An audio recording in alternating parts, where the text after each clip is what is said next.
बिस्मिल्लाहिर्रहमानिर्रहीम। नाज़रीन करम अस्सलाम वालेकुम, मैं हूं मोहतशिम तरीन और आप देख रहे हैं प्रोग्राम कब बदलेगा पाकिस्तान। नाज़रीन करम, SG न्यूज़ के प्लेटफॉर्म से हम एक स्पेशल सीरीज़ शुरू कर रहे हैं जिनमें हम पॉलिटिकल पार्टीज़ की जो ट्रैवल हिस्ट्री है वो हम डिस्कस करेंगे। और इसके लिए हमने स्पेशल गेस्ट जो पॉलिटिकल हिस्ट्री पे जो अथॉरिटी हैं, अथेंटिक हैं, बहुत ज़बरदस्त इन्होंने काम किया हुआ है इस पर, और अथेंटिक इनके पास जो इन्फॉर्मेशन है वो होती है। शौकत शाह साहब, किसी तारुफ के मुताज नहीं है, सीनियर सहाफ़ी तजिज़िया का सर, आपका बहुत शुक्रिया। लेकिन मैं एक अमेंडमेंट करना चाहूँगा जी। अथॉरिटी जो होती है वो रिसर्चर्स होते हैं, PhDs होते हैं और बड़े पढ़े लिखे लोग होते हैं। मैं कम माया आदमी हूँ, कम इल्म आदमी हूँ, बट छोटा मोटा जो मुझे अपने प्रोफेशन के साथ ताल्लुक़ रख के और प्रोफेशन के साथ जो मुझे चीज़ें मालूम हैं उस हद तक है। अथॉरिटी बहुत बड़ी बात होती है। मैं और एक बात और ऐड कर दूँ कि अथॉरिटी जो बात करती है ना वो अथेंटिक होती है, और अथेंटिक बात हमारे यहाँ कोई सुनना नहीं चाहता। नहीं, हम इसीलिए हम चाह रहे हैं कि ये एक डॉक्यूमेंटेड चीज़ हो जाए और ऑथेंटिक हो। मैं अथॉरिटी इस हवाले से शौकत साहब कह रहा हूँ कि जी मैं बहुत जूनियर हूँ इस फील्ड में। मैं अगर 90 की दहाई के या 85 या 80s की दहाई के अगर किसी जलसे को मैं अगर करूँगा तो मैं उस पर रिसर्च करूँगा। आपने वो जलसे कवर किए हुए हैं, बीबी के, भुट्टो के, लेकिन 67 का नहीं किया मैंने। 67 की नहीं, चले वो नियर है ना जी आपके पास, वो इतनी ज़्यादा गैप नहीं है। अभी अगर 2020 का कुछ मेरे जैसा कोई तालिब इल्म उठ के वो 67 या 70s की वो करेगा तो वो रिसर्च करेगा। आपके पास तो हैंड्स ऑन है ना जी, वो कैसे जलसे हुए, कैसे कैसे लॉबिंग की गई, किस किस की तरफ से बैकडोर जी जब बेनज़ीर भुट्टो कहाँ से NRO की वो लाहौर देखें वो आपने आई थी, वो कह रही थी कि कवर की हुआ ना, बेनज़ीर आएगी, इनकलाब लाएगी, तो मैं लाहौर एयरपोर्ट पे मौजूद था जी। तो वो इसलिए मैं अथेंटिक कह रहा हूँ कि जी वो आपके आपने आंखों देखा है, आपने कहीं से सुना नहीं, कहीं से पढ़ा नहीं, आपने देखा हुआ है, वो इस हवाले से मैं अथेंटिक कहता हूँ। अच्छा, आज के प्रोग्राम में शौकत साहब हम पाकिस्तान पीपल्स पार्टी की ट्रैवल हिस्ट्री को डिस्कस करेंगे कि इसकी ट्रैवल हिस्ट्री क्या थी। भुट्टो साहब का टेन्योर था, फिर बीबी का टेन्योर आ गया, फिर बीबी की असैसिनेशन हुई, फिर ज़रदारी साहब। अभी कुछ लोग कहते हैं कि जी ज़रदारी साहब का भी टेन्योर ख़त्म हो गया, अभी बिलावल का टेन्योर शुरू हो गया। कुछ कहते हैं नहीं जी अभी बिलावल का ट्रैवल शुरू नहीं हुआ, अभी वो ज़रदारी साहब का ही है। तो अगर हम 3 या 4 टेन्योर में इसमें देखें तो अभी स्टार्ट हमारा भुट्टो साहब का। तो भुट्टो साहब करिश्माती शख्सियत, ज़बरदस्त विजन, काम करने वाले, डेडिकेटेड, हार्डवर्क, मुल्क से मोहब्बत करने वाले, ये सारी चीज़ें उनमें लोग लिखते भी हैं, बताते भी हैं। पार्टी शुरू करने का ऑब्जेक्टिव क्या था? उनका अपना ब्रेन चाइल्ड था कि मैंने मुल्क की खिदमत करनी है, किसी के आइडिया को उसने फॉलो किया, किसी की एडवाइस को उसने फॉलो किया, प्लांटेड था, ये सारी चीज़ें हम। अच्छा जी, मैं आपसे एक गुजारिश करूं, प्लांटेड वाला जो इल्ज़ामात है ना वो तो काफ़ी सारी चीज़ें जो हैं मैं मुझे ख़ुद भी बाज़ औक़ात समझ नहीं आती कि इनकी हकीकत क्या है और इनकी सेहत क्या है। काफ़ी सारी चीज़ें जो होती हैं हम लोग उस पर जुर्रत भी नहीं करते लिखने की, बोलने की तो खैर बड़ी दूर की बात है। में जो है दरअसल बिल्कुल अलग से एक ट्रीट किया जा रहा है और हमारा जहन जो है मोड़ के इधर किया जा रहा है कि हम इश्यूज़ की तरफ बात ना करें। ठीक है। बाकी आपने पीपल्स पार्टी की बात की तो देखें हम एक करें कि इन पे बहुत सारी चीज़ें लिखी जा चुकी हैं, भुट्टो फैमिलीज़ पे भी लिखी जा चुकी हैं, दुनिया भर में लिखी जा चुकी हैं, हक में भी लिखी जा चुकी हैं। और मुझे ये नहीं है कि मैं कहूँगा किसी ने हक में क्यों लिखी और मुखालफत में क्यों नहीं लिखी। मुखालफत में भी लिखी, हक पे भी लिखी, और फिर उन लोगों ने ऐसी चीज़ें भी लिखी जो समझें कि एक हकीकत को मद्देनज़र रख के उन्होंने लिखने की कोशिश की। अब ये पढ़ने वाला है या वही पढ़ने वाला, उसकी एफिलिएशन क्या है वो उससे परसीव करता है, ट्रू परसेप्शन डेवलप करता है कि मोहतशिम तरीन साहब जो हैं वो मेरे लीडर हैं या नहीं हैं। अगर हैं तो फिर मैं सारी चीज़ों को पीछे छोड़ता हूँ। So coming back to the Peoples Party बुनियादी तौर पे जुल्फ़कार अली भुट्टो साहब ने 1967 में इसकी बुनियाद रखी थी। अच्छा, इसके पीछे जो दास्तान है ना वो मैं आपको बताता चलूँ कि भुट्टो साहब दरअसल ये ऑक्सफोर्ड से भी पढ़े, यूनिवर्सिटी ऑफ कैलिफोर्निया اور ایک اور یونیورسٹی ہے اس سے، یہ امریکہ کی 2 یونیورسٹیوں سے پڑھے، اس کے بعد یہ آکسفورڈ میں انہوں نے لیا داخلہ، اور پھر یہ پاکستان آئے تو یہ وکیل تھے، اوکے، وکالت کرتے تھے اور پریکٹس بھی کرتے تھے کراچی میں۔ محمد علی جناح سے بھی انسپائرڈ تھے یہ کافی سارے، ان کے مینٹورز میں تھے محمد علی جناح۔ اور پھر یہ ہے کہ جب یہ ابھی مارشل لاء نہیں لگا تھا تو یہ ارلی 50s کی بات ہے، تو انہوں نے 1953 یا اس کے لگ بھر تھوڑا سا انہوں نے پاکستان مسلم لیگ جوائن کیا، اوکے، ٹھیک ہے، اور جوائن کرنے کے بعد ان کو وفاقی وزیر بنا دیا گیا، اوکے، بیکاز آف ان کا جو تھا ایک لوگوں کے ساتھ بات چیت کرنے کا انداز، انگریزی پہ عبور، ڈریسنگ اور گفتگو کرنے کا انداز، بیکاز وہ سندھ کی ایک بہت بڑے وڈیری فیملی سے، جو وڈیرا فیملی ہے نا، اس سے ان کا تعلق سر کا تھا۔ خطاب اور وہ ان کے جو والد تھے ان کو، اور ان کو کیونکہ وہ اس وقت دیکھیں، پھر وہی بات آپ کر دیتے ہیں بیچ میں، مجھے پھر وہ ادھر چلنا پڑتا ہے۔ نہیں، میں کوسچن ویلڈ ہے۔ دیکھیں، سر کا خطاب دیتے تھے گورا، انگریز جو تھا، انگریز کی اس وقت حکومت ہے، وہ باوجود دیتے تھے، آج بھی وہاں وہ سر کا خطاب دیتے ہیں، ٹھیک ہے۔ آج بھی پاکستان میں کچھ لوگ آپ کے ایسے ہیں جو ڈوئل نیشنل ہیں اور ان کے پاس سر کا خطاب ہے۔ ایک تو میں آپ کو بتا دوں، بیسٹ وے جو یہاں گروپ ہے ان کے پاس بھی ہے، ٹھیک ہے نا۔ تو یہ جو سر کا خطاب ہے نا، یہ ان کے چہیتوں کے پاس ہوا کرتا ہے۔ یہ اس میں یہ نہیں ہے کہ آپ نے کوئی ایسا کام کیا ہے کہ اپنی نیشن کو جو ہے سروائیو کرایا یا ریسکیو کیا ہے تو اس پہ آپ کو نہیں دیتے۔ وہ ان کے لارڈز ہوتے ہیں جن کو وہ یہ دیتے ہیں، اور ان کو وہ عزت افزائی کرتے ہیں کہ یہ ہمارے ساتھ بیٹھ سکتے ہیں۔ مطلب وہ ہم تھوڑا امپریس ہو جاتے ہیں کہ جی اگر گورے نے دیا سر کا خطاب تو اسے کیا فرق پڑ گیا، خدمت گزاری کے بدلے میں دیا گیا، ٹھیک ہے نا۔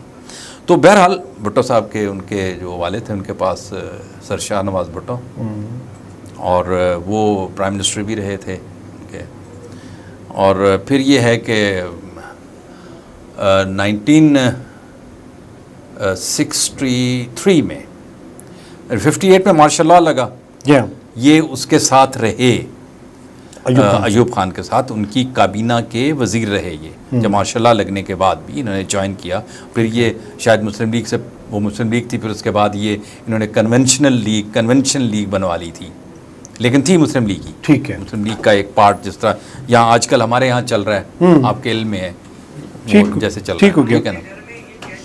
وہ بنایا انہوں نے، اور وہ پھر منسٹر بن گئے فورن کے، مطلب خارجہ امور کے، ٹھیک ہے نا۔ آرمی ڈکٹیٹر کے دور میں، مارشل لاء دور میں، ہاں خان صاحب وہ ڈکٹیٹر کا دور ہی تھا، بدقسمتی سے، اور یہ اس کو سپورٹ کرتے تھے، پروٹیکٹ کرتے تھے، ہاں ایسا ہی تھا، کیسے تھے، بالکل ایسا تھا۔ اور یہ کافی ساری آپ کی لیڈرشپ اس وقت جو بیٹھی ہے، یہ بنیادی طور پہ آرمی ڈکٹیٹرشپ میں ہی سامنے آئے ہیں۔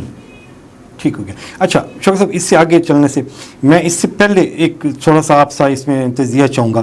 جب بھٹو صاحب امریکہ میں پڑھ رہے تھے تو اس وقت بہت سارے لوگ پڑھ رہے ہوں گے نا جی، تو یہ کیسے ذہن میں آتا ہے کہ میں نے پاکستان جا کے پارٹی بنانی ہے اور رولنگ پارٹی بنانی ہے اور خدمت کرنی ہے؟ کہیں نہ کہیں سے ان کو ہنٹس ملتا ہے، یا یہ آل ٹوگیدر ان کی اپنی ول تھی کہ جی میں نے پاکستان سے بہت محبت کرتا ہوں، تو پاکستان میں عذاب ہے سارا کا سارا، جمہوریت نہیں ہے، تو یہ پسے ہوئے غریب طبقہ، تو میں نے اس کے لیے کرنا ہے؟ یہ دو سوچوں میں فرق ہے، سارے یہی کہتے ہیں۔ آپ کو جنہوں نے 1 روپے سے 280 روپے پہ پہنچایا ہے نا، سب یہی کہتے ہیں۔ اچھا، بھٹو صاحب کا پارٹی سب یہی کہتے ہیں۔ اس میں کون سی سوچ انوالو؟ دیکھیں، بات یہ ہے کہ جب آپ کسی چیز پہ آ جاتے ہیں تو پھر جو مرضی کہیں تو وہ تو پھر سینگ بن جاتی ہے نا، وہ آدھے نا کھان بن گئی ہے، صحیح، ایک پرو ورب بن جاتا ہے، پرو ورب بن گیا ٹھیک ہے۔ تو بات یہ ہے کہ دیکھیں، بھٹو صاحب وہاں رہے، آئے یہاں منسٹر بنے، گرومنگ ہوئی ان کی، گرومنگ ہو کے اس کے بعد وہ فورن منسٹر بنے، انہوں نے اپنا ایک کس طرح لیا، یہ دیکھیں، ایک काफ़ी इस पे किताबें लिखी जा चुकी हैं कि उनका माइंड सेट क्या था। देखें, एक मैं आपको एक वाज़ेह बात बता देना चाहता हूँ, ठीक है, आपको मैं निशानदेही कर दूँ उसकी। भुट्टो का जो मैनिफेस्टो था वो जिन्होंने बनाया, मैं अभी आपको उनका नाम बताता हूँ, 3 बंदे थे जिन्होंने मैनिफेस्टो बनाया, ओके, ठीक है ना। और ये जो स्लोगन था रोटी कपड़ा और मकान, अब इसमें एक बहुत बड़ी एक ऐसी चीज़ है जिसको मैं बावजूद नहीं कहना चाहता, लेकिन ये स्लोगन जो था ये साउथ अमेरिका के एक मुल्क का था जहाँ गुर्बत अरूज पे थी। ओके, और लोग जो है, खैर पाकिस्तान में आज भी गुर्बत अरूज पे है, लोग पक्के घरों में नहीं रहते, बल्कि वहाँ तो लोग जहाँ से ये नारा लिया गया था वो तो लोग ये टेम्परेरी जो घर बने होते हैं ना उसमें रहते थे। तो वहाँ के लीडर जो है वो उनको चलाने के लिए इस किस्म के नारे लगाया करते थे। यहाँ रोटी कपड़ा और मकान का नारा, मैं आपको एक बात बता दूं कि पाकिस्तान वो मुल्क है और वो मुल्क रहा है कि यहाँ कम से कम रोटी का इशू नहीं रहा। माइग्रेशन के बाद की बात मैं अलग करता हूँ। माइग्रेशन से पहले यहाँ ऐसा सिस्टम था कि यहाँ मांगने वाला नहीं होता था। मैंने आपको पहले एक गुजारिश की थी कि गोरे के आने से पहले यहाँ लिटरेसी रेट 90% था, ठीक है ना, और यहाँ मांगने वाला कोई नहीं होता था, हर बंदा काम करने वाला होता था। सो यहाँ जो है रोटी कपड़ा और मकान का जो नारा लगा, राशन बंदी की गई, डिपो बनाए गए और उसके कार्ड्स बांटे गए। सर ये देखें ना, ये माइंडसेट कहाँ से आया? ये वहीं से जनरेटेड है जहाँ से ये सारा चीज़ें रूलिंग के लिए पार्ट बनता है जी। ऐसे ही है। अच्छा, तो वो बड़ा ज़बरदस्त सिस्टम चल रहा है जी, माशाल्लाह है। अयूब खान डिक्टेटर बैठा हुआ है और फॉरेन मिनिस्टर हैं जुल्फ़िकार अली भुट्टो साहब, मुल्कों के दौरे कर रहे हैं, फॉरेन लॉबिंग कर रहे हैं। तो ऑल ऑफ ए सडन क्या ज़रूरत उनको पड़ी कि जी मैंने ये रूलिंग क्लास छोड़ देनी है, इक़्तिदार को लात मारनी है और मैंने अपनी पार्टी बनानी है? ऐसा क्या सामने? नहीं, ऐसा नहीं था। मैं आपको बताता हूँ, वो थोड़ा सा इसमें इबाम है और चीज़ों को मिसकोट किया जाता है। भुट्टो साहब का 1965 की वॉर पर अयूब खान के साथ इख्तलाफ हुआ था। ओके, ठीक है ना। ओके, उस इख्तलाफ की बुनियाद पर भुट्टो साहब ने जब इस्तीफ़ा दिया तो इस्तीफ़े से पहले वो ये फ़ैसला कर चुके थे कि मैं इस डिक्टेटर के ख़िलाफ़, फील्ड मार्शल मोहम्मद अयूब खान के ख़िलाफ़ कैश करवाऊंगा कि क्योंकि उस वक्त 65 की वॉर के बाद पाकिस्तान के इकनॉमिक हालात डाउन हो रहे थे, ठीक है ना। 65 से पहले हमारी हालत बिल्कुल मुख्तलिफ थी, लेकिन मतलब काफ़ी सारे इकनॉमिक जो है हमने एट स्टेक लगाई थी 65 की वॉर में। अब देखें ये है क्योंकि जुल्फ़िकार अली भुट्टो साहब ने सियासियात पढ़ी हुई थी और सियासियात में आप देखते हैं कि आपका अपोनेंट जो है किस वक्त कमज़ोर होता है और आपने किस वक्त चोट लगानी है। सियासी चोट की मैं बात कर रहा हूँ, फिज़िकल चोट की मैं बात नहीं कर रहा। तो उन्होंने वो सियासी चोट लगाई, उनके ख़िलाफ़ मुहिम चलाई, 67 में पहले पार्टी बनाई और उसके बाद उन्होंने 68-69 में उनके ख़िलाफ़ एक मूवमेंट चलाई कि जनाब आप हुकूमत छोड़ दें और इलेक्शन करवाएं और इसको करें। तो उस वक्त अयूब खान ने न सिर्फ हुकूमत छोड़ दी बल्कि उन्होंने हुकूमत हवाले की याह्या खान के।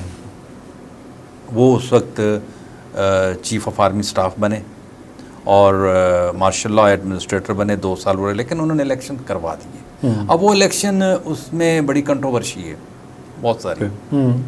अच्छा, उसमें कुछ लोग कहते हैं जी वो पाकिस्तान की हिस्ट्री के सबसे जो हैं वो शफाफ इलेक्शन थे।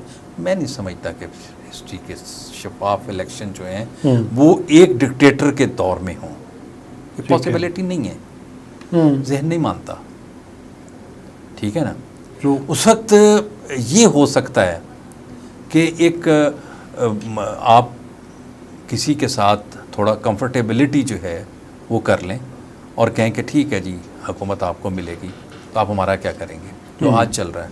पहले भी ये चलता था, हमें पता नहीं होता। आज सोशल मीडिया पढ़ के हम बात कर लेते हैं। इलेक्शन में भी यही सेटलमेंट हुई, मेरे हिसाब से तो यही हुआ, बाकी कोई इसको डिनाई करे तो मैं नहीं कहता, क्योंकि دیکھیں آج اگر ووٹ کسی نے دیا بھی ہوگا تو پراپر ووٹ جو ہے، پراپر جس کے میں بات کر رہا ہوں، فاؤنڈیشن جو ہے ٹھیک ہے، ہوگی، لازمی ہوگی. لیکن پھر ایسٹ پاکستان میں بھی تو پڑے تھے ووٹ. آپ آگے چلیں، کہانی بہت الگ سے چلی جائے گی. آپ پارٹی اچھا، میں اس پہ آپ کا ایک تھا کہ جی 65 کو وار میں بیسیکلی ان کے وہ دراڑ پڑی اور ان کے راستے جدا ہونے شروع ہو گئے. تو اس میں بیسک پوائنٹ کیا تھا؟ یہ بھٹو صاحب جو تھے یہ جنگ نہیں چاہ رہے تھے؟ ایسا نہیں تھا. بھٹو صاحب نے ڈیفینڈ کیا تھا UNO میں بھی اور سلامتی کونسل میں بھی.